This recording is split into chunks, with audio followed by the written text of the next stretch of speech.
최근 뉴스를 켜면 대한민국의 명품 전차와 자주포가 유럽과 중동 시장을 휩쓸며 수십조 원의 수출 잭팟을 터뜨렸다는 화려한 소식들이 화면을 가득 채웁니다. 사람들은 압도적인 화력을 두른 K방산의 성과에 환호하며 우리 무기 체계가 세계 최고 수준에 도달했다고 굳게 믿고 있죠. 하지만 지금 이 순간에도 피를 흘리고 있는 우크라이나의 평원과 중동의 사막을 들여다보면 우리가 맹신하던 거대하고 무거운 철갑의 시대가 얼마나 허무하게 저물고 있는지 목격하게 됩니다. 현재 전장의 룰을 지배하는 사신은 수백억 원짜리 스텔스기나 최신의 전차가 아닙니다. 그것은 하늘을 새카맣게 뒤덮으며 날아오는 단돈 몇십만 원에서 수천만 원짜리 싸구려 자폭 드론들입니다. 심지어 최근에는 전파 방해를 통해 드론을 무력화시키는 최첨단 전자전마저 무용지물이 되었습니다.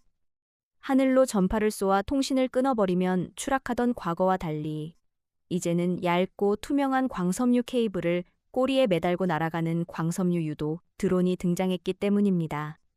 물리적인 선으로 직접 조종 신호를 주고받는 이 무기 앞에서는 수조 원을 들여 구축한 방공망의 전파 교란 장치도 한낱 고철 덩어리로 전락해버립니다.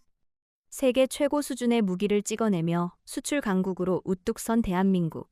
하지만 하늘을 뒤덮는 곤충떼 같은 저가 드론의 소모전 앞에서도 우리는 과연 화려한 수출 실적만큼 완벽한 방어와 공격 태세를 갖추고 있을까요?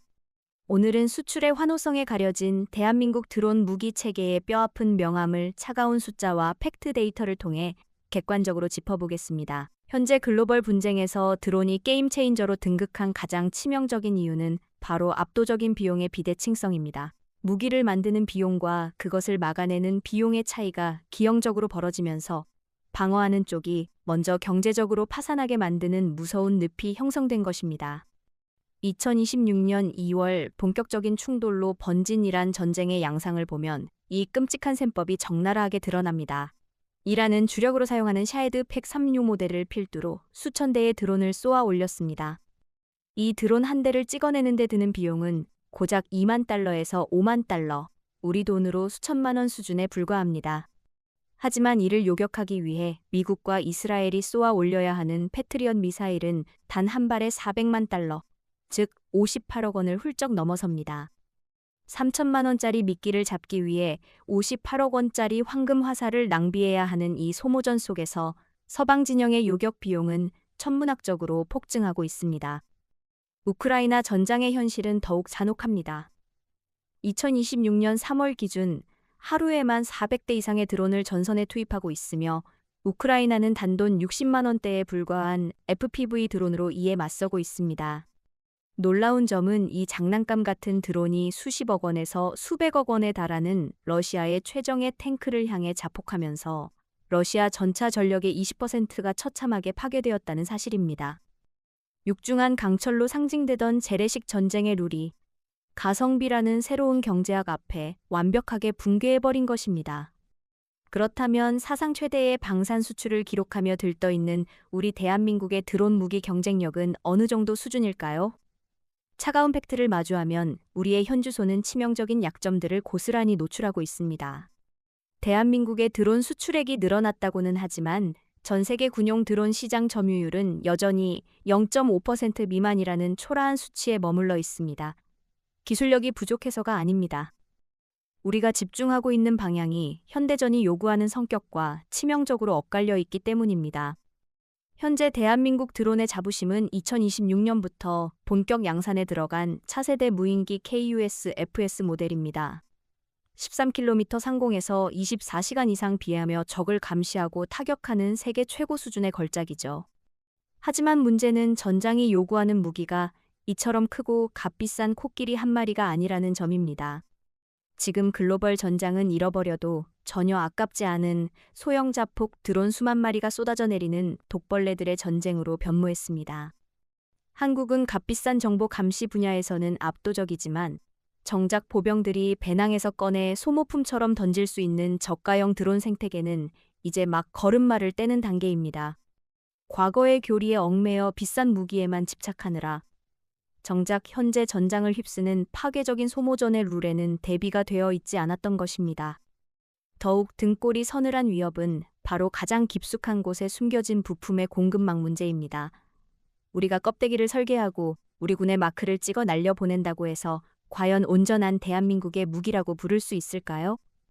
핵심 부품의 국산화율 데이터를 들여다보면 상황은 끔찍합니다.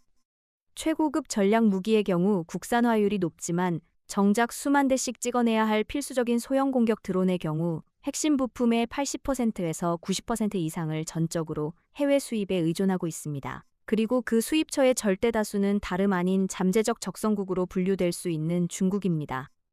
드론의 두뇌인 비행 제어기부터 프로펠러 모터, GPS와 카메라 렌즈까지 핵심 부품의 90% 이상이 중국산으로 채워져 있는 것이 지금 대한민국 국산 드론의 뼈아픈 민낯입니다. 만약 중국이 드론 부품의 수출 통제 밸브를 꽉 잠가버린다면 어떻게 될까요? 우리가 계획한 드론 부대들은 부품이 없어 공장에서 먼지만 뒤집어 쓰는 고철덩어리가 됩니다. 전쟁의 가장 중요한 무기를 적의 손에서 빌려와 조립하는 안보가 결코 안전할 리 만무합니다. 물론 대한민국 정부와 방산업계가 이 끔찍한 구조적 맹점을 방관만 하고 있지는 않습니다. 국방의 패러다임을 통째로 뜯어치기 위한 거대한 반격의 칼을 빼들기 시작했습니다. 먼저 2023년 창설된 드론작전사령부를 중심으로 드론 전력을 통합하고 2030년까지 체계적인 드론 부대를 구축하겠다는 밑그림을 그렸습니다.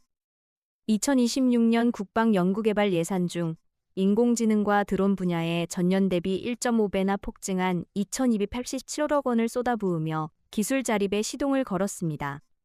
특히 핵심 실종의 부품을 완벽하게 국산화하기 위해 별도의 예산을 투입하고 중국 부품이 단 한 개도 들어가지 않은 수출급 부품 개발에 박차를 가하고 있습니다.